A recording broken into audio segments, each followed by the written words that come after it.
Allô PenFriend et bienvenue sur ma chaîne dédiée au jardinage hydroponique. Mon nom est David et sur cette chaîne, je te partage des trucs, des astuces et des bonnes pratiques pour avoir du succès rapidement dans tes projets de jardinage hydroponique. Ça arrive souvent que sur les groupes Facebook, je vois des débutants qui demandent comment faire la vidange de leur machine AeroGarden. Et puis on va se dire les vraies choses, le manuel qui vient avec ta machine, il n'est pas très explicatif par rapport aux petits détails sur comment faire la vidange correctement de ta machine. Pour surtout des choses comme comment séparer le plateau, comment démonter la pompe pour la nettoyer, comment sortir l'indicateur pour mesurer la hauteur de l'eau, et puis aussi comment remonter tous ces morceaux-là correctement pour que ta machine soit fonctionnelle. Alors, c'est ce que je vais te montrer aujourd'hui, comment moi je fais la vidange sur un AeroGarden Bounty. Le AeroGarden Bounty, c'est la machine d'AeroGarden qui a 9 trous, comme celle que tu vois ici derrière moi. C'est d'ailleurs celle-là qu'on va vidanger aujourd'hui. Si dans ton cas, ta machine, c'est un AeroGarden Sprout, la machine qui a 3 trous, ou si c'est un AeroGarden Harvest, la machine à 6 trous, ou si c'est la machine AeroGarden Farm, la grosse machine d'AeroGarden qui a 12 trous, je vais faire des vidéos à part pour ces machines-là. Alors, allons-y pour une vidange pour un AeroGarden Bounty de 9 trous.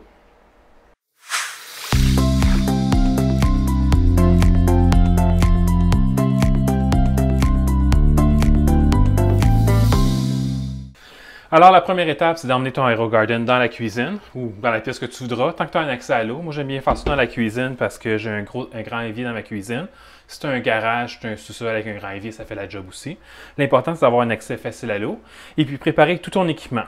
Fait que moi, l'équipement que j'utilise pour faire des vidanges sur ce modèle d'AeroGarden-là et tous les AeroGarden en réalité, c'est que j'ai une brosse comme ça pour les tuyaux de la pompe. J'utilise une brosse à récurer aussi. Cette brosse à récurer-là, tu n'as pas besoin de rien de fancy. Ce que j'achète, moi, c'est des brosses qui se vendent en paquet de 10 pour 1,25 $ au Dollarama. Tu peux voir, c'est les mêmes brosses que j'utilise pour faire ma vaisselle. Par contre, n'utilise pas la même que tu utilises pour faire ta vaisselle. Donc, garde-en une distincte juste pour tes projets d'hydroponie parce que tu ne veux pas qu'il y ait de la graisse d'avoir nettoyé les chaudrons avec qui se ramasse dans cette éponge-là et puis dans ta machine. Ce ne sera pas bon pour les plantes. Donc, réserve ta brosse exprès juste pour l'hydroponie. J'utilise aussi pour chaque machine un Q-tips, coton-tige en français, je pense, un coton-tige.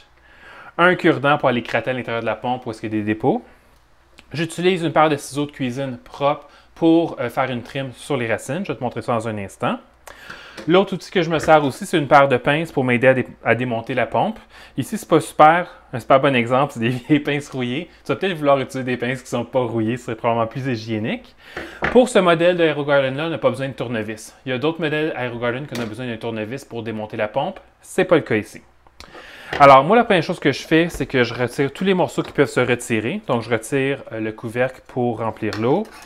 Je retire tous les petits couvercles que j'ai sur les trous qui ne sont pas utilisés. Donc, dans cette machine-là, j'ai 2 plants de tomates. Ça veut dire que j'ai 7 petits caps comme ça. C'est vraiment super étrange. Ils ne viennent pas avec les machines, ces caps-là. Puis, tu dois les acheter à part. AeroGarden en vend sur leur site web qui vend plus au Canada. En réalité, ils en vendent aussi sur Amazon. Mais ceux d'AeroGarden sont corrects. Mais moi, je préfère ceux-là. Ils sont vendus. Je les achète sur Amazon. Je vais te mettre un lien dans la description. Ils sont vendus par un vendeur marketplace sur Amazon. Et puis, ce que j'aime de ces caps-là, c'est qu'ils tiennent vraiment bien. Donc, si je suis en train de dépoucetter ou de nettoyer ma machine, ils ne vont pas partir. Ou des fois, je prends ma balayeuse puis je ramasse les morceaux de feuilles séchées dedans. Bien, ils ne partiront pas. Ils ne snappent pas en place, mais ils tiennent vraiment plus serrés que les originales d'AeroGarden. Donc, ce que je vais me faire ici, c'est que j'enlève tous les morceaux que je peux enlever du grow deck et puis je les nettoie. Donc, je prends tout simplement ma brosse et puis je nettoie les dépôts comme ça. Donc là, je ne prépare la caméra pour les 7, mais essentiellement, je nettoie chacun des petits couvercles. Je fais la même chose pour ça aussi, puis je mets tout ça de côté. Une fois que j'ai fait ça, je retire le plateau de ma machine. J'amène ça vis-à-vis l'évier. Ici, c'est un matelas en particulier, ils n'ont pas beaucoup de racines. Donc, des fois, il y a certaines plantes, comme par exemple du kale, de la menthe, c'est next level les racines que ça fait, ça remplit le bac au complet, puis on doit faire une trim. Donc, si c'était le cas ici, les racines ne sont pas si abondantes que ça, mais s'ils étaient plus abondantes, je prendrais mes ciseaux, puis je couperais au moins le bout des racines pour que ça prenne un petit peu moins de place. Dans ce cas-ci, ces plantes de tomates-là, ils n'ont pas tant de racines que ça, je vais juste couper les pointes qui dépassent. Sinon, ils n'ont pas tant de racines que ça. Ils sont un peu jaunis, mais ça, c'est à cause des nutriments que j'utilise. Je vais te parler des nutriments tantôt. Je n'utilise pas ceux de AeroGarden. Puis les nutriments que j'utilise tachent un peu les racines, mais quand j'y touche, je peux voir qu'elles sont fermes. Donc, si les racines sont fermes, puis s'ils sentent bon, je le sens, ça sent de la tomate à fond la caisse. Si les racines sentent bon, s'ils sont fermes, c'est correct. Par contre, s'il commence à faire, on le voit un petit peu ici, s'il commence à faire des racines qui ramollissent comme ça, puis que tu tires dessus, puis ça part tout seul, ça, c'est des racines qui n'ont pas assez d'air, probablement. Donc, ce que je fais au minimum, quand il n'y a pas beaucoup de racines comme ça, au lieu de trimer, parce qu'il n'y a pas grand-chose à trimer en réalité, je fais juste passer les racines sous l'eau. Je fais juste passer les racines sous l'eau, puis je tire un peu avec mes doigts. Puis les racines qui sont vieilles ou qui sont un peu, qui commencent à être molles, ils partent. Ça, c'est quand même assez important de faire ça. J'ai remarqué que quand je ne le fais pas, les racines de mes plantes ont plus tendance à pourrir. Puis quand ça se met à pourrir, comme je disais tantôt, une fois que les racines se mettent à avoir de la misère, toute la plante a de la misère en réalité. Donc, je fais juste tirer ça. Tu vois, ça en enlève un peu, mais c'est pas tant que ça. Ce qui me fait penser à l'autre truc que je voulais te donner aujourd'hui, tu devrais aller au Canadian Tire, au Rona, au Dollarama, puis aller te chercher un petit filtre comme ça. Parce que tu ne vas pas vouloir qu'à toutes les fois que tu fais des vidanges, puis tu nettoies tes machines, que toutes les particules passent dans ton drain, parce que tu vas boucher ton drain en 2 temps, 3 mouvements, ça va être vraiment rapide. Fait que tu vas vouloir mettre un filtre comme ça avec des trous fins. Pas ceux qui sont en plastique avec des gros trous, mais vraiment comme ça qui a des trous fins. Ça, c'est comme un moustiquaire en métal. Les trous sont très fins. Fait qu'à peu près tout reste dedans. Puis quand j'ai fini ma vidange, je mets ça dans la poubelle. Ça évite de boucher mes drains. Donc, je fais ça avec les racines. Une fois que c'est fait pour les racines, je vais vouloir retirer le filtre de la pompe. Tu peux voir, il y a des racines qui ont rentré dedans et qui ont pourri aussi dans le filtre. Fait que je vais vouloir rincer le filtre de ma pompe. Puis je vais vouloir aussi retirer la pompe pour pouvoir la nettoyer. Donc, je détache ou je sépare le fil ici en arrière. Il y a 2 endroits ici où on peut peser pour retirer la base de la pompe. Oups, comme ça ici.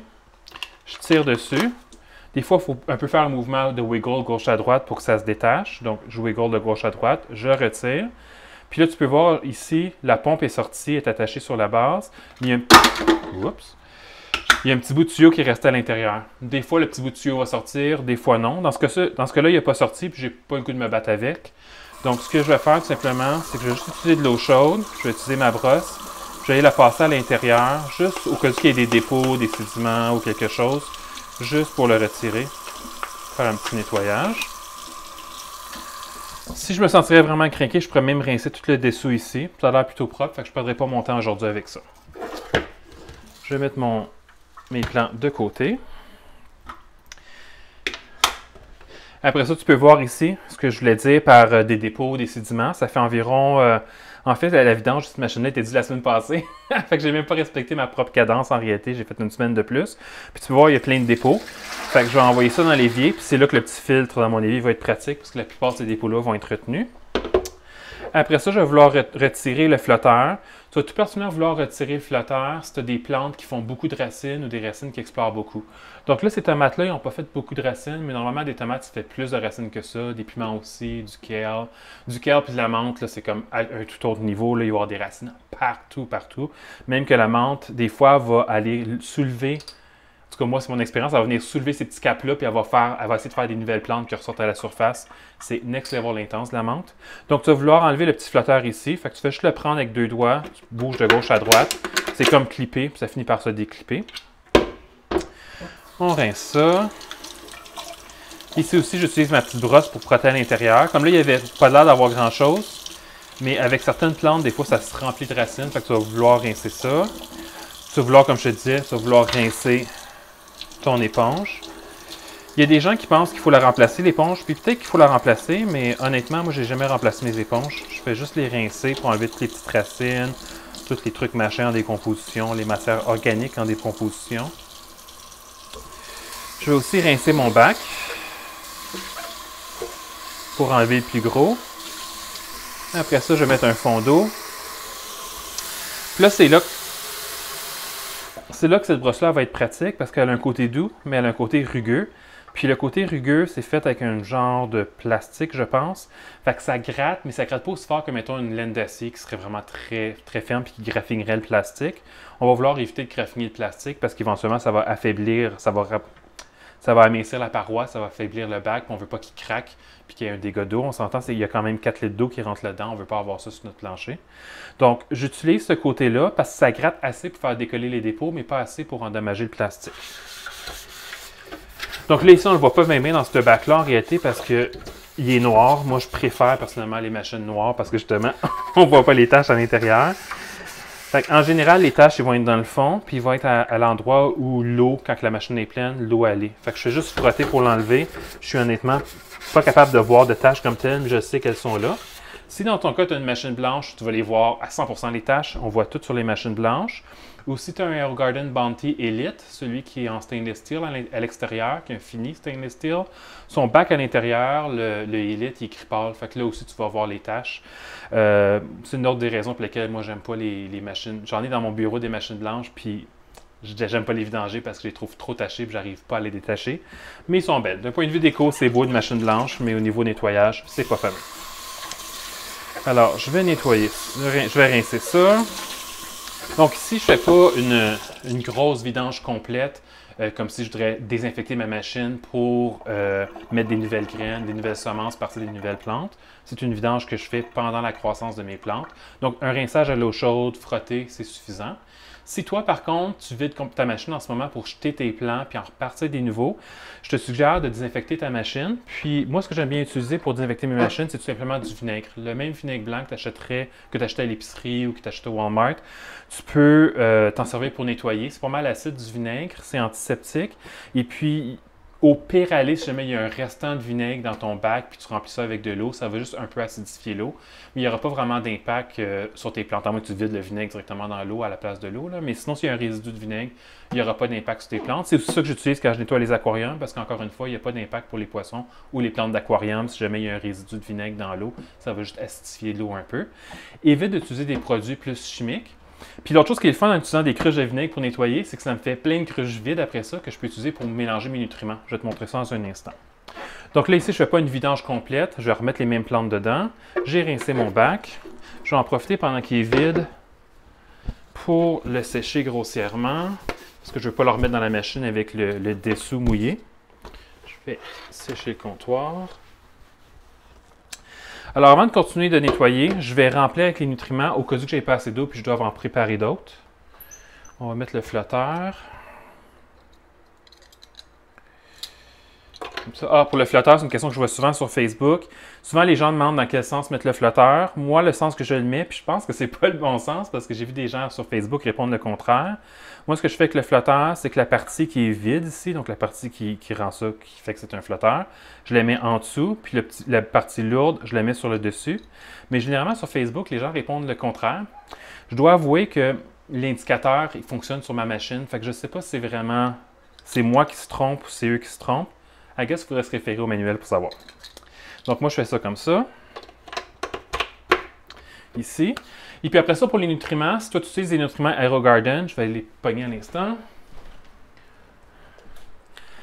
Si tu utilises des nutriments standards de AeroGarden, sur une machine comme ça de 9 trous, tu mets 3 capuchons. Donc tu prendrais ton capuchon comme ça, tu le remplis, puis tu le dompes dans ta machine, puis après ça, tu mets l'eau. Moi, comme je te disais, je n'utilise pas les nutriments d'AeroGarden. Je m'en sers au tout départ, quand la graine, elle germe au tout départ, puis que c'est un tout petit bébé plante, qui n'a pas besoin de beaucoup de nutriments. Puis des petits bébés plantes, si tu leur donnes des nutriments trop forts, ça peut les brûler, puis ils vont mourir. Donc au début, je me sers de ça, mais après ça, quand ma plante est une certaine grosseur, puis elle commence à être un peu plus mature, je passe à d'autres nutriments. Dans le cas des plantes tomates, ce que je fais, c'est que je passe au nutriment qui s'appelle MaxiGrow. Et puis, quand la plante est rendue à l'étape de faire des bourgeons, je passe à un nutriment qui s'appelle MaxiBloom. Je vais te le montrer, le MaxiBloom, je l'ai ici. Donc, c'est un produit de General Hydroponics. Je peux me mettre le lien dans la description vers le site d'Amazon, parce que tu vas pouvoir voir le produit au site du fabricant. J'aime beaucoup ça, utiliser ce produit-là, parce que il revient beaucoup moins cher que les nutriments d'AeroGarden. Ceux d'AeroGarden, ils viennent déjà liquides, sont plus faciles à mélanger, mais tu payes en réalité parce que tu achètes de l'eau. C'est ça que tu achètes en réalité avec ce nutriment-là, tu achètes de l'eau. Fait que tu payes parce que ça coûte cher transporter de l'eau en réalité. Tandis que ça, c'est de la poudre que tu dois mélanger toi-même. Fait que ce que tu payes, c'est un sac de poudre qui coûte moins cher par rapport à la quantité de nutriments que tu peux faire. Il revient beaucoup moins cher celui-là, puis les résultats sont vraiment wow. Puis je le combine avec du Calimagic de la même compagnie. Du Calimagic, c'est du calcium puis du magnésium que je rajoute dans l'eau. Puis ça, je m'en sers juste au niveau pour les tomates, les piments et les aubergines. Ces plantes-là, ils consomment vraiment beaucoup de calcium magnésium. Donc, juste le MaxiBloom ou juste le MaxiGrow, c'est pas suffisant pour eux. Donc, je leur donne aussi du Calimagic. Par contre, si je fais pousser quelque chose comme des laitues, comme de la bêta-carotène, du kale, à ce moment-là, je mets juste le MaxiGrow. Le MaxiGrow, c'est l'équivalent du MaxiBloom, mais pour les plantes qui ne font pas de fleurs. La manière que je procède, c'est que justement, j'utilise une de mes cruches vides de vinaigre. Une cruche de vinaigre, c'est 4 litres ou environ 1 gallon. Puis les instructions qui sont sur les emballages de produits ou d'engrais à plantes, c'est toujours pour 1 gallon. Fait que c'est super facile de mesurer la bonne quantité de nutriments. Puis ça va beaucoup mieux mélanger un nutriment sec comme ça dans une cruche de vinaigre versus le mélanger ici. Quand tu le mélanges dans ton bac, il y a une limite à comment tu peux le mélanger, puis ça ne se dissout pas au complet, ça fait un dépôt dans le fond. Fait que tu gaspilles une partie de tes nutriments. Mais en plus de gaspiller une partie de tes nutriments, c'est quand les racines touchent ces nutriments-là qui sont dans l'eau en version pas encore diluée dans la poudre, c'est trop fort, puis ça peut brûler les racines. Donc moi, ce que j'aime bien faire, c'est que je le mets dans une cruche de vinaigre. Là, je remarque ici que j'ai une cruche de vinaigre complète, fait qu'on devrait être correct pour aujourd'hui. En fait, c'est pas une cruche de vinaigre, c'est une cruche de Maxi Bloom avec du Kelly Magic. Donc, je prends mes mesures, je le mets dans la cruche, je mets mon robinet, je remplis ça d'eau froide, je le brasse correctement, je le laisse là pendant quelques minutes pour que ça continue à dissoudre. Après ça, je le rebrasse, puis je le mets dans la machine. Donc là, je vois que j'ai un contenant complet que j'ai déjà mélangé, donc je vais juste le mettre directement dans la machine. Comme tu peux voir, j'ai dompé la cruche au complet dans la machine. C'est parce que cette machine-là, le Bounty, c'est une machine qui prend environ 4 litres, environ 1 gallon. Puis ça, c'est une cruche de 4 litres, environ 1 gallon. Donc, je n'ai pas vraiment besoin de mesurer. Par contre, je sais par expérience que je peux en remplir pour arriver à la petite ligne qui dit au maximum. Je peux mettre un tout petit peu plus qu'un bac. Fait que ce que je vais faire, c'est que je vais remplir ça, faire un nouveau lot de solution hydroponique. Je vais finir de faire mon nettoyage, puis quand j'aurai remonté la machine, je vais voir où est-ce qu'il y a le niveau d'eau par rapport à l'indicateur à l'intérieur du bac, puis je vais en mettre encore un petit peu. Donc, tant qu'à être là, je vais te montrer comment je fais. Je fais sûr d'avoir les mains secs quand j'ouvre ce sac-là, puis je ne vais pas mettre de l'humidité à l'intérieur, parce que ça va faire des motons. Fait qu'on veut éviter ça, on veut éviter de mettre de l'humidité à l'intérieur. Dans le sac, ça vient avec une cuillère qui a deux bouts, un petit bout, un gros bout. Je ne sais pas comment dire ça mieux. Là. Fait qu'un petit bout, un gros bout. Et puis, la dose à mettre dans une cruche de 4 litres, c'est ça, remplira. Donc, quelque chose comme ça, je le mets dedans. Pour ce qui est du Kelly Magic, tantôt, je te disais de préparer ton équipement. Je ne l'ai pas tout préparé. Je n'ai pas ma cuillère à mesurer. Je vais aller chercher ça. Donc, ce que tu as besoin ici, c'est une cuillère qui mesure une cuillère à thé. C'est la quantité à mettre dans un 4 litres d'eau ou un gallon. J'aurais pu en mettre un petit peu plus. Ici, pour bien faire, c'est probablement une bonne idée que je transite ça dans une plus petite bouteille qui est moins lourde. Ce serait plus facile de le verser correctement.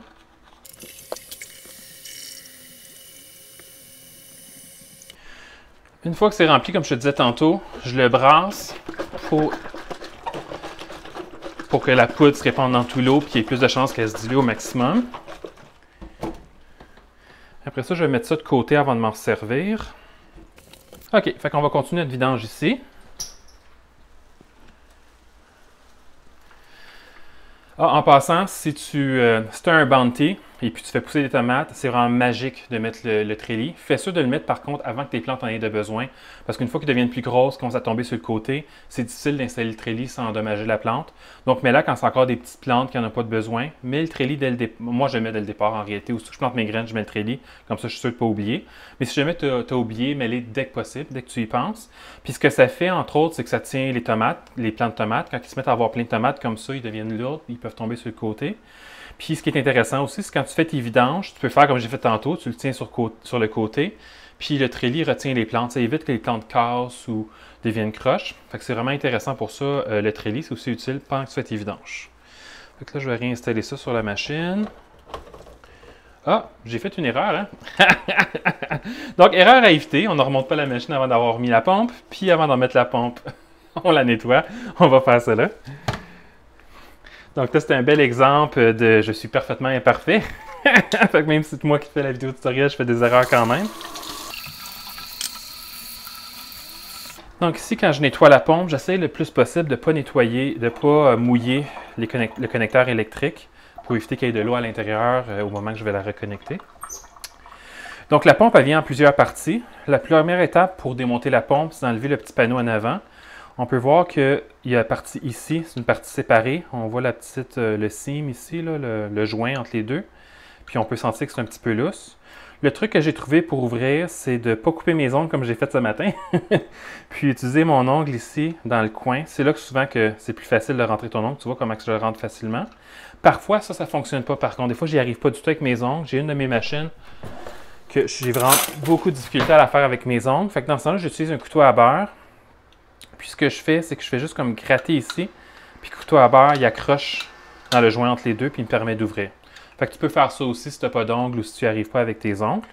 Donc, j'ai enlevé le devant. Je vais enlever ce petit panneau-là ici. Fait que j'ai juste glissé mon couteau ici. Puis je fais ça comme ça, un petit mouvement pour enlever ce morceau-là. Des fois, la tige ici va venir avec le morceau, des fois pas. C'est là que ta paire de pince, ça va être utile parce que tu vas vouloir sortir la partie qui a les lisses, la tige, puis le petit bouchon au bout. Fais très attention, ce petit bouchon-là en caoutchouc, perds-le pas. C'est ça qui fait toute la différence entre une pompe que tu n'entends pas puis une pompe qui fait à toutes les fois qu'elle roule. Tu veux vraiment pas perdre ce petit bouchon-là. Puis si tu le perds, ben j'ai aucune idée où tu pourrais aller pour en acheter un autre, fait que perds-les pas. Donc je vais tout simplement pincer une des hélices proche de la tige du milieu, puis je vais tirer, puis ça va faire sortir le reste. Tu peux voir qu'à l'autre bout de la tige, il y a aussi un petit truc en caoutchouc. Des fois, ce petit truc en caoutchouc-là, il reste à l'intérieur. C'est correct. S'il est à l'intérieur, c'est pas un problème. L'important, c'est de ne pas le perdre. Celui-là aussi. Puis là, c'est là que le coton-tige va être utile parce que je passe les lisses sous l'eau. Ça ici, c'est facile à nettoyer à essuyer avec mes doigts. Mais les petits espaces ici, ça va vraiment mieux avec un coton-tige. Comme là, ici, je te montre pas grand-chose parce qu'elle est vraiment pas sale, cette pompe-là, malgré le fait que ça fait plus d'1 mois que je l'ai nettoyée. Ici, des fois, comme là, elle est pas mal propre, ce morceau de plastique-là, mais des fois, ça devient couvert de dépôts. Fait que tu fais juste le passer sous l'eau, tu essuies avec ton coton-tige. Là, j'ai rien essuyé aujourd'hui. Et puis, des fois, le coton-tige, j'ai pas capable de tout sortir. Fait que c'est là que j'utilise un cure-dent pour aller gratter entre. C'est pas absolument nécessaire de faire ça. Perso, ça me gosse quand je vois le dépôt entre. Fait que je le gratte un petit peu. Mais tu sais, on s'entend, je passe pas une demi-heure à faire ça. J'ai d'autres choses à faire de ma vie. Mais je gratte encore même un peu pour en enlever une partie. Même chose pour ce morceau-là ici. J'enlève tout ce que je peux avec le Q-tips. Là, j'ai rien enlevé aujourd'hui. Mais je frotterai pour enlever tout avec le Q-tips. Puis après ça, j'utilise mon cure-dent. Le cure-dent est tout particulièrement utile ici entre ces morceaux-là. Il y a un petit peu de dépôt. Puis à l'intérieur ici, pour aller gratter les dépôts. Puis j'aime bien gratter aussi avec le cure-dent à l'intérieur ici, quand il y a un dépôt. En ce moment, il n'y en a pas. Mais aller gratter à l'intérieur ici.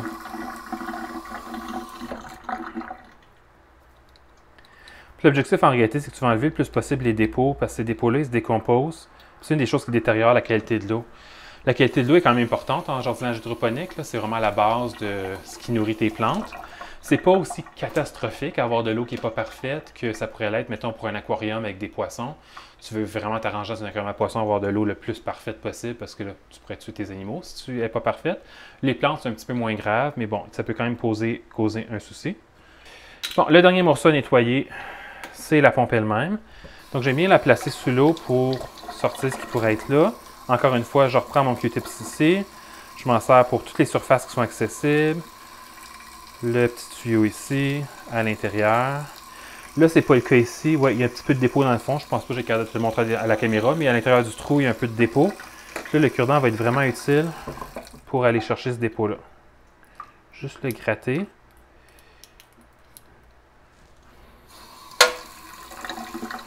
Je passe aussi dans les petits trous qui ne sont pas accessibles par le Q-tips.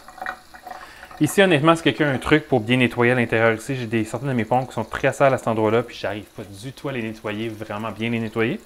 Si tu as un truc pour moi, mets-les dans la description, dans les commentaires de la vidéo. Je serais vraiment intéressé de savoir comment bien nettoyer ces deux petits trous-là ici. Là, ils sont plutôt propres ici dans cette machine-là, mais j'ai d'autres pompes que je suis jamais arrivé à bien les nettoyer. Donc, c'est fait pour ce morceau-là. Donc, on va terminer ça en remontant la pompe. Donc, tu veux t'assurer que le bout que tu mets en premier, ça va être... Le morceau que tu mets en premier, c'est ce morceau-là. Moi, ce que j'aime bien faire, c'est peser ici pour que la tige soit sortie le plus possible pour arriver à aligner où le bout en caoutchouc va dans le petit trou dans le fond. Puis tu le sens quand tu pèses, ça rentre un tout petit peu, tu es correct. Je pèse une autre fois dessus pour être sûr, c'est beau. Je vais remettre le morceau ici. Le truc quand tu remets ce morceau-là, c'est que tu veux t'assurer que le petit truc en caoutchouc soit sur le bout de la tige. Au début, j'avais tendance à mettre le bout en caoutchouc ici, puis après ça, mettre le morceau, puis ça va pas super bien faire ça. Il faut vraiment mettre le bout de caoutchouc sur la tige. Après ça, on met le couvercle. Puis ce que j'aime bien faire avant de remonter la machine, c'est prendre ma pompe, aller à la base de ma machine, la connecter où elle irait si elle serait à l'intérieur du bac, et puis aller dans le panneau de contrôle et puis faire un test de pompe. Et puis par rapport au bruit que ça fait, puis par rapport à la vibration que je sens dans ma main, je sais si je l'ai bien remonté. Si jamais elle fait un bruit anormal, elle a l'air de faire un bruit comme si ça claquait ou comme s'il y a quelque chose qui frottait, ou si la vibration est moindre qu'elle devrait l'être, c'est peut-être parce que quand tu l'as remonté, la tige est restée coincée. Puis si la tige est coincée, l'hélice ne tournera pas. Puis si l'hélice ne tourne pas, bien, la pompe à eau ne peut pas fonctionner pour faire circuler l'eau. Fait que c'est sûr que si c'est la première fois à faire ça, tu ne sauras pas c'est quoi le bon son, puis c'est quoi la bonne vibration à sentir dans ta main. Par contre, fais quand même le test comme je t'ai décrit. Fait que tu connectes ton fil, tu vas dans le panneau de contrôle de ton AirGarden, tu fais test pump. Si ton AirGarden c'est un Bounty Basic, je ne suis pas sûr que tu as cette fonctionnalité-là de test pump. Mais sur les deux autres modèles de Bounty, un Bounty tout court comme celui que moi j'ai ici, ou un Bounty Elite, là à ce moment-là, tu peux faire un test pump. Et puis, au pire aller, tu ne seras pas capable de savoir la première fois peut-être si c'est le bon son, si c'est la bonne vibration. Fais quand même le test pour voir comment ça se comporte. Remets-le dans la machine. Puis une fois que c'est dans la machine, puis tu as remis le bac en place, tu vas faire un autre test pump pour être sûr que l'eau circule. Puis là, tu vas savoir que le son et la vibration que tu as entendu et senti, c'est le bon son et la bonne vibration. Fait que là, on peut remonter la machine. Fait qu'on va mettre la pompe dans sa base. On s'assure de bien la clipper, que la petite languette ici, elle est par-dessus, puis que la pompe, elle tient.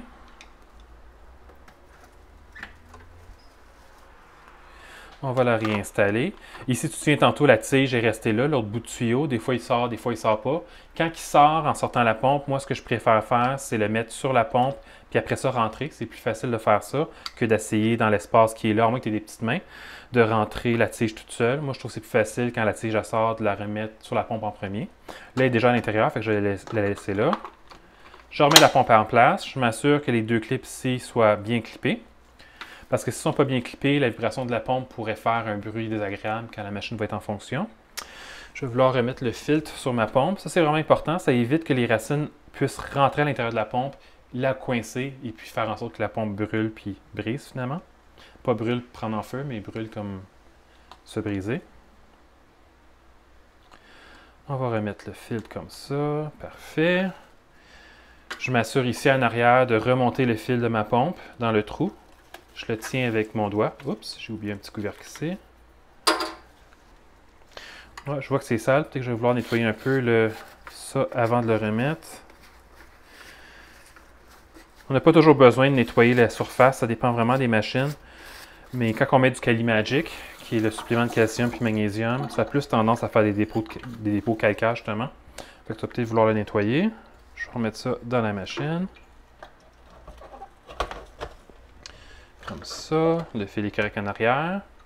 Là, la prochaine étape, c'est que je vais nettoyer tous mes petits... je vais peut-être faire un petit fast-forward sur la vidéo en réalité, parce que c'est pas nécessairement intéressant de me voir nettoyer ça, mais je vais nettoyer chacun de mes petits anneaux. Ça, c'est vraiment un détail, c'est purement esthétique. Parce que je peux enlever le gros des dépôts. Je ne fais pas un gros nettoyage complet. Si jamais, comme moi, ici, tu as des dépôts de calcaire dessus, puis ça t'agace, ce que tu peux faire, c'est prendre un verre d'eau, mets à peu près une portion de vinaigre pour 3 portions d'eau.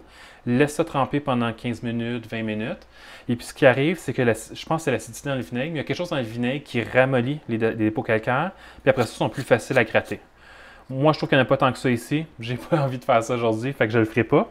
Par contre, quand je fais une vidange vraiment complète, parce que je sors les plants pour partir d'une nouvelle semence, là, à ce moment-là, je prends le temps de tout tremper dans le vinaigre et puis de tout nettoyer. Alors, je vais faire ça vite fait. Puis j'ai un autre truc que je vais te montrer après. OK, donc c'est fait pour ça. Maintenant que les plants sont de retour, je peux voir ici que l'eau n'est pas tout à fait au niveau maximum auquel je peux le mettre. Fait que je vais prendre les nutriments que j'ai mélangés tantôt.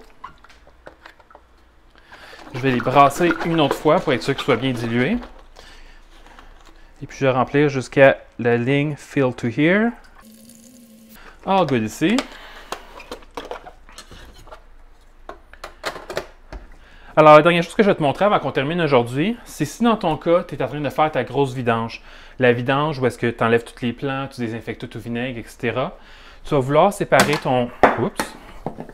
Tu vas vouloir séparer ton plateau de croissance pour aller nettoyer entre. Je ne sais pas si tu t'en rends compte, mais ce que la pompe a fait, c'est qu'elle fait monter l'eau à travers le tuyau. Le tuyau, tantôt que je te disais qu'il n'est pas sorti quand j'ai enlevé la pompe. Elle fait monter l'eau dans le tuyau, puis elle distribue à l'intérieur. Puis tu as sûrement remarqué qu'il y avait une petite chute vis-à-vis chacun des trous pour emmener de l'eau à chacune de tes plantes. Mais pour faire ça, il y a deux morceaux. On peut voir le joint ici entre les deux morceaux. Il y a deux morceaux qui font le plateau. Et puis, ces deux morceaux-là, à l'intérieur, c'est vide. C'est là que l'eau circule pour se rendre à chacune des petites chutes. Fait que je vais te montrer comment faire pour séparer ça, parce qu'il va finir après, disons, on va dire que tu as tes plantes, comme des plantes de tomates, tu peux vivre pendant des mois. Fait que disons, dans 8 mois, tes plantes de tomates sont finies ou tu es tanné, tu les jettes, tu pars quelque chose de nouveau. Il va probablement avoir à l'intérieur plein de dépôts, puis aussi plein de racines. Il y a des racines, des fois, qui vont rentrer dans la petite chute, puis qui vont se promener à l'intérieur. Fait que ça va vouloir vraiment bien nettoyer ça avant de mettre tes prochaines plantes.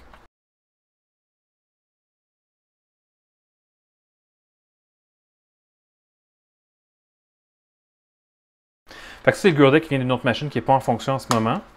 Même principe, on va enlever ça, on va enlever le filtre.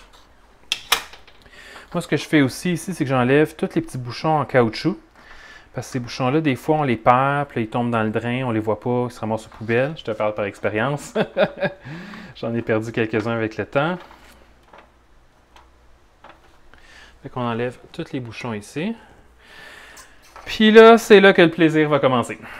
De toutes les machines AeroGarden, je les ai toutes essayées, toutes les machines modernes, de la petite machine Sprout jusqu'à la grosse machine Farm. La plus désagréable de tout à démonter, puis tu vas me voir, je me batte avec, même si ça fait plein de fois que je le fais, c'est celle-là. C'est le Grow Deck sur cette machine-là est vraiment désagréable à démonter. Il faudrait qu'on soit une pieuvre avec plusieurs bras pour y arriver des fois, là. Fait que ça, mon troisième bras, ça va être le couteau. Je vais te montrer ce que je fais avec le couteau pour ça. Tu pourrais vouloir détacher ça, mais honnêtement, à toutes les fois que j'essaie de détacher ça, j'ai l'impression que je vais tout casser. Fait que maintenant, je ne le détache plus, ce morceau-là ici. Donc, tu vas voir qu'il y a des clips ici tout le tour, sur les contours de la machine, comme ça. Puis, l'affaire qui est un peu traite, que je ne m'étais pas rendu compte au début, les premières fois, c'est qu'il y a des clips en plein milieu ici aussi. Fait que tu vas vouloir graduellement enlever les clips. Puis, l'affaire qui va se passer, c'est que c'est tellement serré que tu vas enlever des clips. Puis, quand tu vas être rendu plus loin, les premiers que tu as déclippés, ils vont se reclipper. Puis là, il va falloir que tu recommences, puis tu tournes en rond comme ça. C'est là que j'utilise un couteau. Quand j'enlève les premiers clips, je rentre le couteau pour pas que ça se déclippe de nouveau. Puis, je déclippe les autres. Fait que là, je vais te montrer ça. Puis, je vais peut-être couper le son parce que je vais sûrement sacrer pendant que je le fais. C'est vraiment pas le fun à faire. Donc, j'enlève les deux duos ici. Je mets mon couteau pour pas que ça se referme et que les clips se remettent. Je tiens mon couteau comme ça, puis je vais faire les prochains. Fait que ce que je vais me faire ici, c'est que je fais les deux prochains ici. Puis là, ce qui retient le haut, c'est celui du milieu. Fait que je fais celui du milieu. Puis là, quand j'entends ça, puis qu'il est rendu là, je rentre mon couteau encore plus pour être sûr que ceux-là ici, ils ne se reclippent pas non plus. On peut voir ici, il s'est déjà reclippé, même si je l'avais défait. Je défais celui-là.